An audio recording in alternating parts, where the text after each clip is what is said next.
তোমার মা বাবার কথার চাইতে তোমার গলার আওয়াজের সুরটা যেন উঁচু না হয়। তোমার মা বাবার সাথে তুমি নম্র ভদ্রভাবে কথা বলবা, যেন তোমার মা বাবা তোমার কথা যারা উফ শব্দটি ব্যবহার না করে, তোমার মা বাবা যেন তোমার কথায় কখনো কষ্ট না পায়। কেননা তোমার মা যখন তুমি ছোট ছিলা তখন তোমার মা তুমি বিছানায় প্রস্রাব করে দিয়েছ, ডান পাশে প্রস্রাব করে দিয়েছ, তোমাকে বাম পাশে শুয়াইছে। যখন তুমি বাম পাশে প্রস্রাব করে দিয়েছ তখন মার বুকের উপরে তোমাকে শুয়াইছে, তারপরে মা তোমাকে কষ্ট দেয় নাই। আর আজকে সম্মানিত হাজিরিন, আজকে আমরা মা বাবাকে ঘাড় ধাক্কা দিয়ে ঘর থেকে বের করে দেয়। এই মা বাবাকে কষ্ট দেই, যেই মা বাবা কত কষ্ট করে ছোটকাল থেকে লালন পালন করে বড় করলেন, সেই মা বাবা যখন বৃদ্ধ হয়ে যায় তখন এই মা বাবার সাথে আমরা খারাপ ব্যবহার করি। এক সময় যখন আপনি মা বাবাকে একটা কথা দ্বিতীয়বার জিজ্ঞাসা করতেন তখন মা বাবা কখনো রাগ হইতো না, মা বাবা কখনো বলতেন না বাবা তুমি একটা কথা বারবার কেন জিজ্ঞাসা করো, বলতেন না। কিন্তু আপনার বৃদ্ধ বাবা যখন আপনাকে একটা কথা জিজ্ঞাসা করে, যখন দ্বিতীয়বার এই কথাটা জিজ্ঞাসা করতে যায় তখন আপনি ধমক দিয়ে বলেন বাবা তুমি বারবার কেন কথা বলো, বারবার কেন আমাকে বিরক্ত করো। সম্মানিত হাজিরিন, মা বাবার সাথে আমরা সব সময় নম্রভাবে কথা বলবো, যেন আমার কথার দ্বারা যেন আমার মা বাবা কখনো কষ্ট না পায়। আমি আপনাদেরকে একটা ঘটনা শোনাই, তাহলে এই বিষয়টা আপনাদের আরো পরিষ্কার হয়ে যাবে। সম্মানিত হাজিরিন, এক মহিলাটির বিয়ে হয়, বিয়ে হওয়ার কিছুদিন পরেই তার স্বামী মারা যায়। তার স্বামী মারা যাওয়ার কিছুদিন পর তার মেয়েটির মা বাবা বলে, মা তোমার তো স্বামী মারা গেছে, তোমাকে আমি আরেকটা বিবাহ করায় দেই। তখন বলে না বাবা, মা বাবা আমি আরেকটা বিবাহ বসবো না, আমার গর্ভে যে সন্তান আছে আমি এই সন্তানকে নিয়েই আমার সুখের জীবন কাটাইতে চাই। সম্মানিত হাজিরিন, যখন এই কথা বললো তখন মেয়েটার মা বাবা আর এত চাপ দিলেন না বিবাহের জন্য। তখন কিছুদিন পরে যখন মেয়েটির গর্ভে থেকে একটি পুত্র সন্তান, সুন্দর ফুটফুটে একটা সন্তান জন্মগ্রহণ করলো, তখন সন্তানটা আস্তে আস্তে একটু বড় হয়ে যায়। বড় হওয়ার পর যখন পাশের বাড়িতে খেলতে যাইতো, একদিন খেলতে যাওয়ার পর পাশের বাড়ির ছেলের সাথে একটু ঝগড়া লাগিয়া ছেলেটা তার চোখের ভিতরে একটু আঘাত করছে। আঘাত করার কারণে ছেলেটার চোখটা অন্ধ হয়ে যায়। তখন ছেলেটা চিৎকার করে তার মার কাছে এসে বলে, মা দেখো আমার চোখের ভিতরে যেন কি হয়েছে, আমার চোখটা কেমন জানি ব্যথা লাগে। তখন তার মা ছেলেটাকে নিয়ে দৌড় দিয়ে হাসপাতালে চলে গেলেন। হাসপাতালে যাওয়ার পর যখন অনেক চিকিৎসা করার পর ছেলেটার চোখটা আর ভালো হবে না, ডাক্তার গ্যারান্টি দিয়ে দিলেন আপনার ছেলের চোখ আর ভালো হবে না। ভালো হবে তবেই যদি আপনার একটা চোখ খুলিয়া আপনার ছেলের চোখের ভিতর লাগায় দেন। বাইরে আমার সম্মানিত হাজিরিন, মা কত দয়ালু। মা তখন ডাক্তারকে ডেকে বললেন, ও ডাক্তার তুমি আমার চোখ থেকে একটা চোখ খুলিয়ে নিয়া তুমি আমার ছেলের চোখের ভিতর লাগায় দাও, তারপরে আমার ছেলেটাকে সুস্থ করে দাও, আমার ছেলের চোখটা আগের মতো ফিরিয়ে দাও। সম্মানিত হাজিরিন, যখন ডাক্তার এই কথা শুনলো, শোনার পর তার মার চোখটাকে অপারেশন করিয়া মার চোখটাকে খুলিয়া ছেলেটার চোখের ভিতর লাগায় দিল। ছেলেটার চোখটা আবার আগের মতো হয়ে গেল। ছেলেটার চোখটা তো আগের মতো সুন্দর হয়ে গেল, কিন্তু তার মার তো একটা চোখ অন্ধ ছিল। যখন ছেলেটা আস্তে আস্তে একটু বড় হয়ে যায়, ছেলেটা স্কুলে পড়ে, ইউনিভার্সিটিতে পড়ে। ছেলেটা যখন একদিন ডাক্তারি পরীক্ষা দিবে, 2 লক্ষ টাকা লাগবে, তার মার কাছে এসে বলে, মা আমি তো এখন ডাক্তারি পরীক্ষা দিব, আমার 2 লক্ষ টাকা লাগবে, তুমি আমাকে 2 লক্ষ টাকা জোগাড় করিয়ে দাও। কেমনে দিবা আমি জানি না।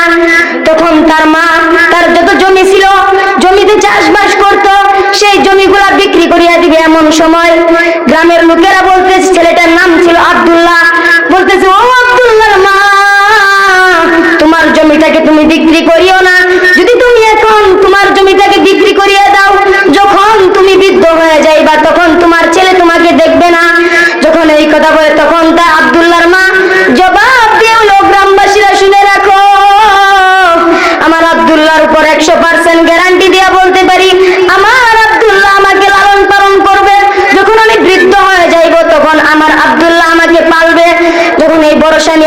জমি জামা বিক্রি করে দিল। বিক্রি করিয়া ছেলেটাকে 2 লক্ষ টাকা দিল।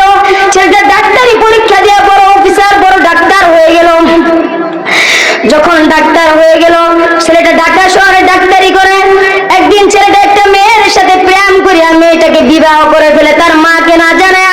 একদিন তার মা উঠানের ভিতর বসেছিল, রাস্তার দিকে তাকিয়ে আছে কোন দিন তার ছেলে আসবে। হঠাৎ করে দেখে এক সুন্দরী রমণী এক মেয়েটা তার বাড়ির দিকে আসতেছে। সেইটা দেখিয়া সে বলে, হাই, এত সুন্দর মেয়ে আমি আগে কখনো দেখি নাই। আমার তো ছেলে বড় ডাক্তার, বড় অফিসার, আমার ছেলেটাকে এমন সুন্দর একটা মেয়ে দেখিয়া বিবাহ করাইব। যখন এই কথা চিন্তা করে একটু পরেই দেখে মেয়েটার সাথে একটা ছেলে তার বাড়ির দিকে আসতেছিল। তখন দেখে আব্দুল্লাহর সাথে সেই মেয়েটা। আব্দুল্লাহ যখন বাড়ির ভিতরে ঢুকে তার মাকে বলো, মা, আমার স্ত্রী আমি বিবাহ করে ফেলেছি। তখন তার মা মাথায় হাত দিয়ে বলো, আব্দুল্লাহ, তোকে আমি ছোট কাল থেকে কত কষ্ট করিয়া লালন পালন করলাম। তুই যখন ছোট ছিলি তখন আমি তোকে একটা চক্ষু দান করলাম। মা এই কথাটা মনে মনে বলতেছে। যখন মনে মনে এই কথা চিন্তা ফিকির করছিল তার মার চোখ দিয়ে এমনি এমনি টল করে পানি পড়তেছিল যুবক। তখন তার মা তার ছেলে বলে, ওরে মা, তুমি আমার স্ত্রীকে নিয়ে তুমি ঘরের ভিতরে যাও। তখন তার মা স্ত্রীটির হাত ধরতে যায়। তখন স্ত্রীটি বলে, আপনি সরে যান, আপনি আমার হাতে টাচ করবেন না, আপনার এই নোংরা হাত দিয়ে আমার শরীরে টাচ করবেন না, আপনি একটা নোংরা মহিলা। যখন মহিলাকে এই কথা বললো মেয়েটা, তখন আমার মনটা আরো ভেঙে যায়। তখন ছেলেটা তার স্ত্রীকে নিয়ে ঘরের ভিতরে যায়। যখন 1 সপ্তাহ 2 সপ্তাহ মার কাছে থাকে, তখন তার স্ত্রী বলে, ও আমার স্বামী, আমার তো আর এমন নোংরা বাড়িতে আমার আর থাকতে ভালো লাগে না, তুমি আমাকে ঢাকার শহরে নিয়ে চলো, ঢাকায় আমরা ফ্ল্যাট বাসা নিয়ে থাকবো। যখন এই কথা বলে তখন ছেলে বলে, আচ্ছা ঠিক আছে, ও আমার বিবি, চলো আমরা ঢাকাতে যাইবো গা। তখন তার মাকে না বলেই তারা দুজন ঢাকা চলে গেল। ঢাকা চলে গিয়ে তারা ফ্ল্যাট বাসা নিয়ে থাকে, খুব শান্তি সুখের জীবন। এদিকে তো মার কোনো খোঁজ খবর নেই। মা এক সময় মানুষের বাড়িতে ধারে ধারে ভিক্ষা করে মা খাইতো। মা সারাদিন যা উপার্জন করতো তা দিয়ে মার পেট চলতো। মার মুখটা যেন কেমন শুকিয়ে গেছে। আব্দুল্লাহর এক বন্ধু এখন ঢাকা থেকে, সে এখন বাড়িতে যাইবে। বাড়িতে যাওয়ার পর যখন ছেলেটা বাবা বাড়িতে গেল, আব্দুল্লাহর এক বন্ধু বাড়িতে গেল। বাড়িতে যাওয়ার পর আব্দুল্লাহর মা বলতেছে, ও আব্দুল্লাহর বন্ধু, তুমি তো আব্দুল্লাহর ঠিকানা জানো? আব্দুল্লাহ কোন জায়গায় থেকে তুমি জানো? তুমি আব্দুল্লাহর ঠিকানা আমাকে বলিয়ে দাও, আমি আব্দুল্লাহর বাড়িতে যাব। তখন মহিলাটি বলে, তখন ছেলেটা বলে, না না না, আপনাকে আব্দুল্লাহর বাড়ির অ্যাড্রেস দেওয়া যাবে না, কারণ আব্দুল্লাহ আমাকে মানা করেছে আপনাকে আব্দুল্লাহর বাড়ির অ্যাড্রেস দেওয়ার জন্য, এজন্য আমি আপনাকে দিতে পারবো না। তখন মহিলাটা কাঁদতে কাঁদতে বলে, ওর আব্দুল্লাহর বন্ধু, তুমি তার বাড়ির অ্যাড্রেস দিয়ে দাও, আমি তোমার হাতে ধরি, পায়ে ধরি, তুমি তার বাড়ির অ্যাড্রেসটা আমাকে দিয়ে দাও। তখন আব্দুল্লাহর বন্ধু বলল, আমি যে আপনাকে অ্যাড্রেস দিয়েছি এটা কিন্তু আব্দুল্লাহর কাছে বলবেন না। তখন বললো, আচ্ছা ঠিক আছে, তুমি অ্যাড্রেস দাও। যখন দিল, দেওয়ার পর মহিলাটি গ্রামে গ্রামে ভিক্ষা করে কিছু টাকা উপার্জন করে মহিলাটি চলে গেল ঢাকায়। আব্দুল্লাহর বাড়িতে যাওয়ার পর যখন দরজায় নক করলো, নক করার পর ভিতরে থেকে আব্দুল্লাহর ছোট ছোট 2টা সন্তান যখন দরজাটা খুলে দিল, তার মার তো একটা চোখ অন্ধ ছিল। এইটা দেখিয়া ছোট 2টা সন্তান চিৎকার মেরে বলে, বাবা দেখো এখানে কোন অন্ধ মহিলা এসেছে, আমরা দেখে খুব ভয় পাচ্ছি, তাকে তুমি তাড়িয়ে দাও। যখন এই কথা বলে তখন আব্দুল্লাহ এসে দেখে তার মাকে গাড় ধাক্কা দিয়ে বাড়ি থেকে বের করে দেয়। বলে, তুই যা, আমার বাড়ি থেকে বের হয়ে যা। দারোয়ানকে বলে, মহিলাকে সাথে সাথে তুমি বের করে দাও, নগদ তুমি বের করে দাও। তখন আব্দুল্লাহর মাকে তাড়িয়ে দিল বাড়ি থেকে। তখন আব্দুল্লাহর মা মনটাকে খারাপ করিয়া যখন বাড়িতে চলে আসলো, তখন গ্রামের লোকেরা আব্দুল্লাহর মাকে টিটকারি মারতেছে, তোমাকে তো বলিয়েছিলাম তুমি তোমার জমিটাকে বিক্রি করিও না, কিন্তু তুমি আমাদের কথা শুনলা না, তুমি তোমার জমিকে বিক্রি করিয়ে দিয়েছ। এখন তো তোমার আব্দুল্লাহ তোমাকে ঘর ধাক্কা দিয়ে বের করে দিল, এখন তুমি কি করবা? তখন মহিলাটিকে এখন কেউ ভিক্ষাও দেয় না। মহিলাটি এক পর্যায়ে খুব অসুস্থ হয়ে গেল।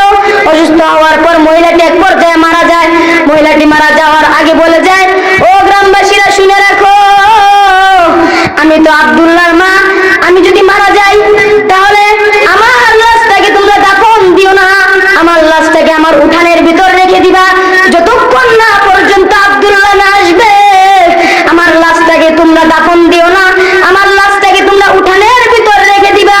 যখন এই কথা শুনে গ্রামবাসীরা তখন বলে আচ্ছা ঠিক আছে, তখন বলে আমি একটা চিঠি লিখছি, যখন আব্দুল্লাহ কোনো সময় আসবে তখন এই চিঠিটা আব্দুল্লাহ হাতে দিবা।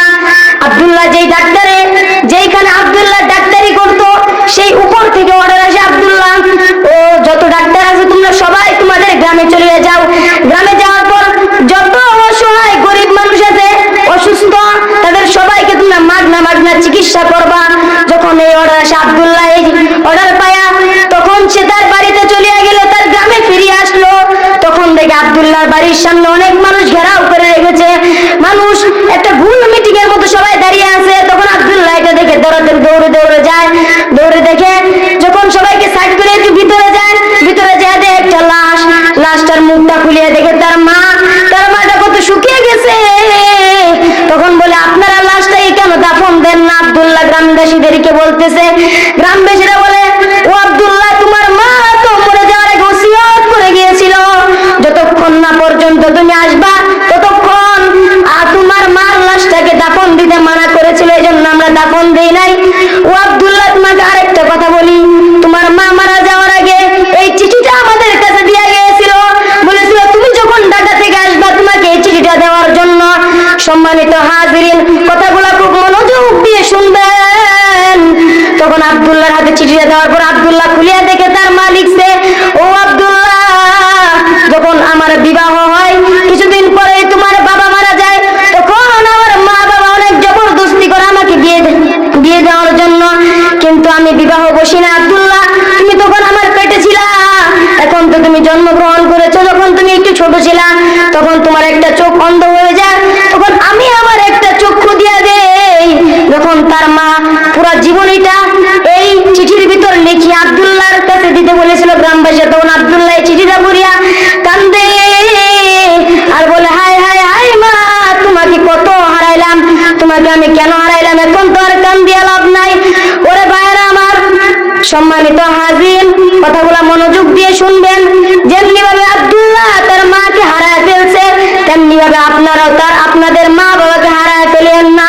আপনার মা বাবা থাকতে আপনার মা বাবার খেদমত করিবেন, যতদিন থাকবেন আপনার মা বাবার খেদমত করিবেন। আপনার কোন ছেলেটা মা বাবার খেদমত করবে জানেন? আপনারা তো এখন ছেলেটা একটু বড়